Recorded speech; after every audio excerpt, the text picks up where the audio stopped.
So I wanted to add on a little bit of an explanation of music theory, which still kind of intimidate a lot of people, which in fact there really shouldn't.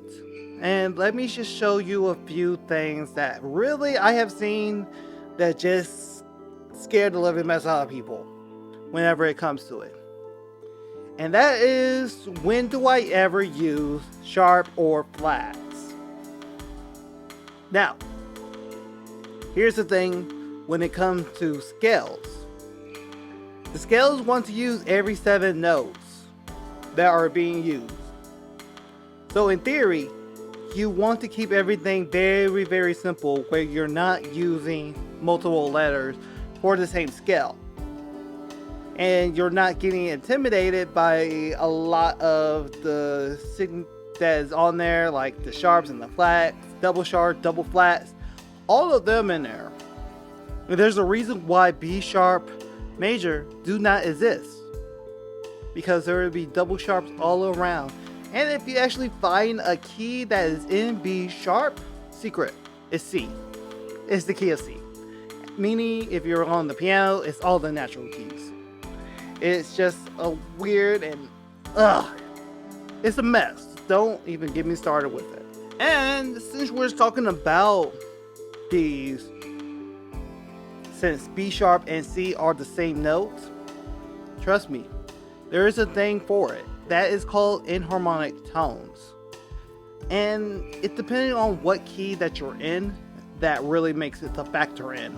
So enharmonic tones are the same note, the same tone, but it's written differently. Depending on it, it all depends on what key you're in, the time key signature that you're in. For example, that's why B sharp exists, because of the C sharp major scale, so that you don't have a C sharp in those things. And you won't have no confusion of like, which one am I using? There's a reason to the madness of it. And so with enharmonic tones, it does give you 2 names, but at the same tone of the factors. It's just a thing to help with when you're reading music, factors in and all that stuff. Another example is with the E major scale as well, because normally you'll see that as E flat, but it's called D sharp in the E major scale. But there's no D sharp major scale because we're entering the realm of double sharps, which we don't want to be in. In order to keep it simple, silly, is basically just call it E flat major, because there are less accidentals to deal with. You get in it, you're kind of getting it like if you do. Also subscribe to the channel. Shameless plug-in. And now that we are talking about that, so let's talk about these thirds here being a fourth apart. So what do that mean when you're reading that in there? Simply, it meaning the fourth apart is talking about the chromatic scale. So with chromatic scales, you're basically going up a half step or a semitone, if you want to be fancy, of the scale of it. That kind of deal. And normally when you're going ascending the scale, you mainly use sharps, just for simplicity sakes. And then when you're going down, you use flats, just for simplicity sake of it. So that you're able to know, like, hey, you're going down, or ascending, descending of it. Because sharp and flat are basically, flat is the lower pitch of the naturalness, and sharp is the higher note. You're getting it? You're getting it. I love it. If I'm going too fast, you can just play back on what I just said.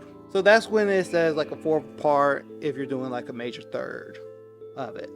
Because of, depending on which scale you're using, most likely the major scale, because that is the most common one used.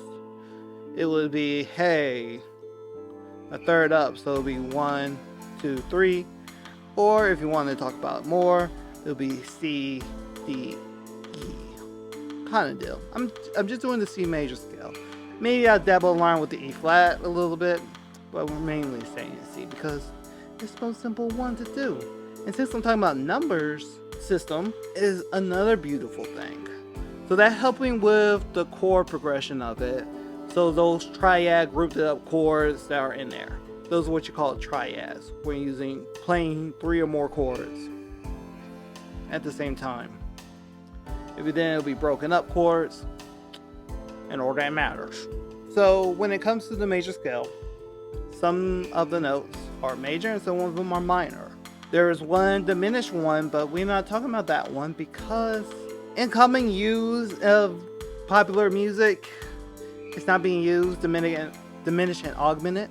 It's usually not used. I know some European and some Asian music will use it in the rare occasion. Also in jazz, you will hear it too, and some Latin music as well. Alright, so how does it namely use when it comes to the number system? Mainly, you'll use the whatever numeral system that is used. You can use like 1, 2, 3, or 4.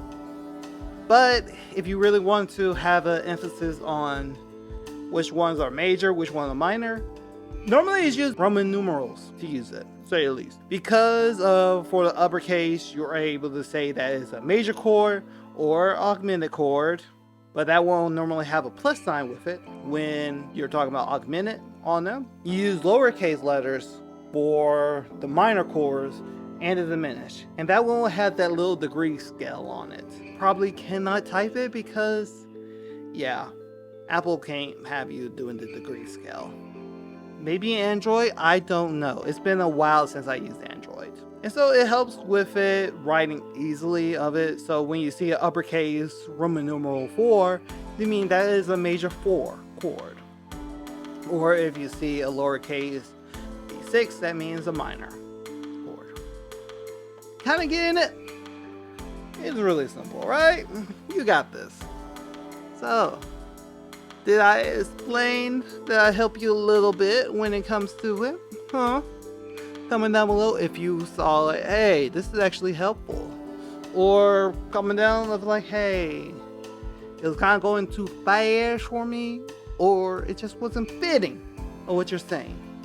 Comment down below. We can help you explain a bit. Or we can do a 30-minute one-on-one session, which is free for the first time, offering that service. And I am done talking, and I'll see y'all next time on the next video. Like and subscribe, and I'll see y'all later, because I gotta edit this. Yeah, because there's gonna be a lot of bloop bloop bloop words going around.